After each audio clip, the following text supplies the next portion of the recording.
Uyg'urlar 19 asrning birinchi yarmidan tortib boshqa musulmon xalqlar bilan birlikda Manju imperiyasining ishg'oliyatiga 1930 va 1940 yillarda Xitoy ishg'oliyatiga qarshi ko'p qatim qo'zg'alib, o'z hokimiyatlarini qurishga muvaffaq bo'lib, o'zlari qurgan mustaqil hokimiyatlarni har xil nomlar bilan atadi. Bo'libmi 1930-1940 yillarda ikki qatim qurgan Cumhuriyetini Sharqiy Turkiston nomi bilan atadi. Gerçi Uygurlar bütün Uygur diyarındaki nüfusu en köp asas xalq, şuningdek mezkur işgaliyetga karşı müstakillik ve azatlık kurashlardagi asosiy kuch bo'lsa-mu, ammo qurilgan hokimiyatlarga nom berganda Uyg'uriston nomini qo'llandi. Uyg'uriston nomi 1920-30 yillarda Uyg'urlar orasida mavjud bo'lsa-mu, hatto tarixda Uyg'ur eli Uyg'uriston degandek nomlar ko'p asrlar ishlatilgan bo'lsa-mu, lekin 20-asrda qurilgan bu ikki jumhuriyat birdek holda Sharqiy Turkiston nomini qo'llandi. Undaqda inqilob rahbarlari orasida o'zlarining hokimiyatiga qanday nom berish, o'z vatanini qanday atash haqida muzokaralar va muhokamalar bo'lmaganmi? 1944-1949 yılgacha mevcut bo'lgan Sharq Turkiston inqilobiy hukumati qurilgan shu 1944 yil 12 noyabr kunida Ozodlik tashkiloti a'zolari va munosabatli rahbarlar bu davlatni nima deb atash haqida muzokara qilmaylar Sharq Turkiston Cumhuriyeti deb ataganmi? 1944 yıl 12 noyabr günü Şarkı Türkiston Cumhuriyeti hükümeti G'ulji shahrida rasmiy qurilganligi jakarlangan chaqdagi 16 nafar hukumat a'zosining biri. Şarkı Türkiston Cumhuriyeti hükümeti baş katib bo'lgan marhum Abdurauf Mahsum İbrahim efendi 2004 yili hayat vaqtida maxsus bu vaqtdagi savolimizga javob berib, o'zining 12 nafar odamdan tarkib topgan Ozodlik tashkilotining a'zosi bo'lish sifati bilan 12 noyabr kuni Cumhuriyetni e'lon qilishdan burunla o'zlarining qurdigan davlat nomi haqida ko'p qatim muzokaralar bo'lganligini esladi. Uning aytishicha, ba'zilar Uyg'uriston Cumhuriyeti deb atashni o'ttirib qo'ygan bo'lsa, yana ba'zilar Sharq Turkiston Cumhuriyeti deb atashni aytgan. Ko'p muzokaralar va fikrlar orqali oxiri Sharq Turkiston Cumhuriyeti nomi bekitilgan. İnqilobiy Sharqiy Turkiston Cumhuriyeti. Şu nam şu. Xalq desek bu Sovet hukumatining tizimiga ketimiz. Orta yo'l tutgan. Sizlar Saud domollar o'zlarining Qashqarda qilgan vaqtida-chi, Sharqiy Turkistonda qurgan emasmi? Biz bir yaxshi shuni tutdik. Ikkinchi Abdurauf Mahsum İbrahim'in qayd qilishicha, Uyg'uriston deb atash Uyg'urlarning orzusiga muvofiq bo'lsa-mu, biroq Sharqiy Turkiston Cumhuriyeti deyilganda barliq har millat xalqini birlashtirib, ittifoqlashtirib, Xitoy hokimiyatini uzil-kesil yo'qotishga foydali bo'ladi ekan. Bizning yerimizda yalnız Uyg'ur emas. Uyg'ur, Qozoq, Qirg'iz, Tatar hamma millatlar bor emasmi? Bizga shu vaqtida birlik ittifoqlik nihoyatda kerak. Eğer biz Uygur debli hemen Uygur'a atı olsak, biz yani onun bir başka tesiri vermesin de biz Şarkı Türkistan'da bütün Türk milletini oturga algan şu Şarkı Türkistan'da kaçı millet bulgan bolsa hemmeni biz asas kılgan edik. Abdurauf Mahsum İbrahim'i şu qatim o'zlari e'lon qilgan Cumhuriyetni Sharqiy Turkiston nomi bilan atishidagi yana bir muhim tarafning 1933 yil 12 noyabrda Qashqarda Sabit Damollam qatorliqlar boshchiligida qurilgan davlatning Sharqiy Turkiston nomini qo'llanganligi bo'lib, ular o'zlarining ana shu Cumhuriyetni qayta qurishini ko'zda tutganligini ta'kidladi.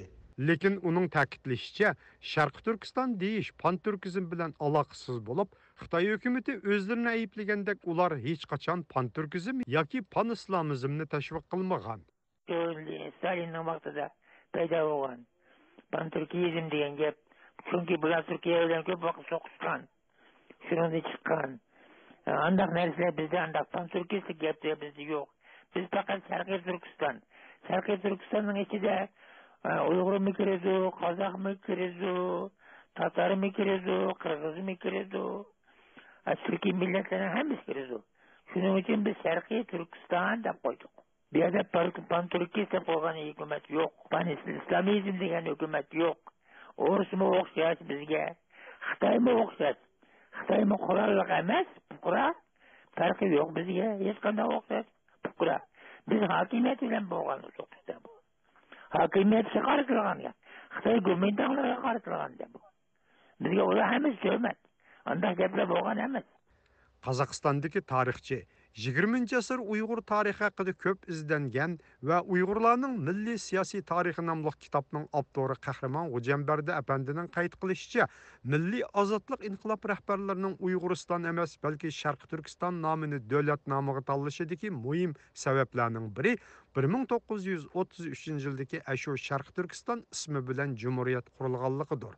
Şarkı Türkistan Cumhuriyeti namının tanlab edilişiga asasen 3 amil hal kılgıç rol oyun dep oylayman. Bu azatlık teşkilatlarının yadrosu grupusu bolsun, milli azatlık qo'zg'olonchilar bolsun, köpsi 1933-yılı Qashqarda qurilgan Sharq Turkiston İslam Cumhuriyetini yaxshi biladi.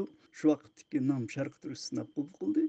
Shuning an'anasini saqlab qolish hammaga xalqqa ayon masalani qo'llanishga o'rtaq fikr keladi. Ikkinchi, bu 1944-yılı 12 noyabrga kelganda asli bu ili tavasida bo'lsin, Altayda, Qashqarda har yerda har turlik milliy azatlik qo'zg'olonlar bo'lgan. Masalan, ilining Ulastay tog'lari, Nilqi azat bo'ldi. Mana shu yerda qo'zg'olonda G'anim Botir bilan birga qo'lma-qo'l shuning bilan hamkorlik harakat qilayotgan Tatar Fatih Bodur, Qozoq Asqar Botur va boshqa hatto Rusmi ularning vakillari bo'ldi.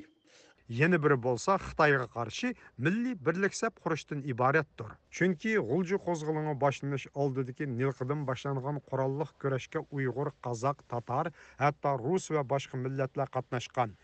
Ilidan boshqa Altay va Tarbag'taylardimi Qozoq va boshqalarni inqilobga otlangan edi. Shu vaqtdagi intayin kuchlik Xitoydek dushmanga uning armiyasi qarshi birliksab qurish masalasidimi? Shu millatlararo do'stlik, birlik, ittifoqlik bo'lsin, ham Xitoy milliy masalani Sharq Turkiston Cumhuriyetiga qarshi qo'llanmasin degan ideya. Mana shunday asosiy ideyalarni nuqtalik qilib Sharq Turkiston Cumhuriyeti degan nom bilan qurildi. Ayni vaqtda hukumatning rasmiy hujjatlarida Sharqiy Turkiston Cumhuriyeti, Azad Sharq Turkiston Cumhuriyeti, İnqilobiy Sharq Turkiston Cumhuriyeti, Sharq Turkiston İnqilobiy Hukumati, Sharq Turkiston Hukumati degandek nomlar qo'llanilgan bo'lib, Sharq Turkiston atalg'usi birlashgan Sharq Turkiston ili viloyati, Sharq Turkiston Tarbag'tay viloyati, butun Sharq Turkiston Inqilobchil yoshlar tashkiloti, İnqilobiy Sharq Turkiston gazeti degandek ma'muriy tashkilot va organ nomlari toki 1949-yilning oxirigacha Xitoy kommunistlarining ishg'oliyatigacha qo'llanilgan. Amerikada yashaydigan Sharq Turkiston Cumhuriyetiga oid arxiv hujjatlarini to'plab tarjima qilayotgan tadqiqotchi Taran Uyg'urning qarshicha matbuotlarda vatanimiz Sharq Turkiston, Sharq Turkiston xalqi degandek nomlar umumyuzli qo'llanilgan. 1944-yılı noyabrda portlagan milliy ozodlik inqilobi jarayonida inqilobning rahbarlari, shundoqla ayni chog'dagi davlat arboblari Sharq Turkiston Cumhuriyeti degan ismni davlat nomi qilib bekitgan. Shundoqla Sharq Turkiston degan ism keng turda xalqimiz tarafidan qo'llanilgan va e'tirof qilingan.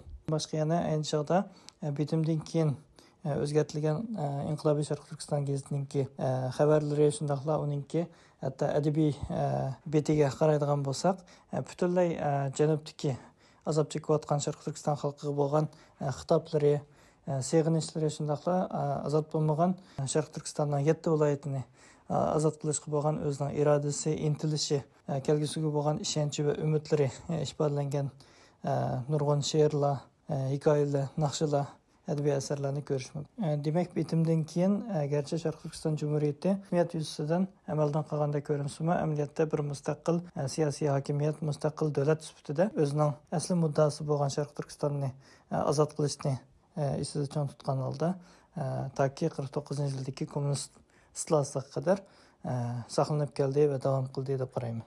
Sharq Turkiston inqilobi rahbari Ahmadjon Qosimiymi Sharqiy Turkistonning bir jo'grafiyalik nom ekanligi, o'zlarining bu nomdan voz kechmaydiganligini hatto Xitoy hukumatining oldidami takror jakarlagan.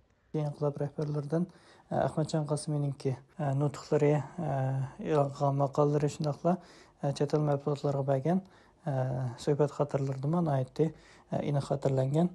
Masalan, 1946-yili Nanjingdagi Shimnin gazetiniki muxbiri bilan o'tkazgan suhbatida Ahmadjon Qosimiy Sharq Turkiston degan atalg'uga ta'bir berib, Sharq Turkiston bir jug'rofiyaviy atalg'u, uni har qanday vaqtda inkor qilishga bo'lmaydi deb aniq ko'rsatgan. Bundan boshqa yana Urumchi va G'uljidagi muhim matbuotlarga besilgan yana bir qatim Sharq Turkiston to'g'riliq o'lkamizning ismi to'g'risida bir ikki so'z qatorliq maqoladimi yuqorqi nuqtalar yaxshi izohlangan, ya'ni Sharq Turkistonninki muhim bir jug'rofiya atalg'u ekanligi, Sharq Turkiston zaminiga nisbatan bu ismninki eng uyg'un, shundaqla eng muvofiq bir ism ekanligi aniq ko'rsatilgan. Turkiston degan ism rasmiy buyruq bilan cheklanganga qadar bu ism keng qo'llanildi, shundaqla xalqning qalbiga o'rnab ketdi desak bo'ladi. Tarixiy ma'lumotlar bo'yicha 1944 yil 12 noyabr kuni G'uljida qurilgan Sharq Turkiston Cumhuriyetining Yeşil Ay yulduzliq davlat bayrog'i 1949 yilning oxirida Sovet Xitoy kommunistlarining hamkorligida bekor qilinib, 5 yil mustaqil mavjud bo'lgan bu hukumat amaldan qoldirilib, Xitoy Kompartiyasi hokimiyati o'rnatildi. Şunun bilan Sharq Turkiston nomi birdak cheklanib, G'uljida chiqadigan asli Sharq Turkiston Cumhuriyeti hukumatining organ gazeti bo'lgan İnqilobiy Sharq Turkiston gazetimi hatto o'z nomini o'zgartirishga majbur bo'lgan. Sharqiy Turkiston ana shu 1950-yildan boshlab Xitoy hukumati tomonidan qattiq cheklanadigan atalg'u bo'lib kelmoqda.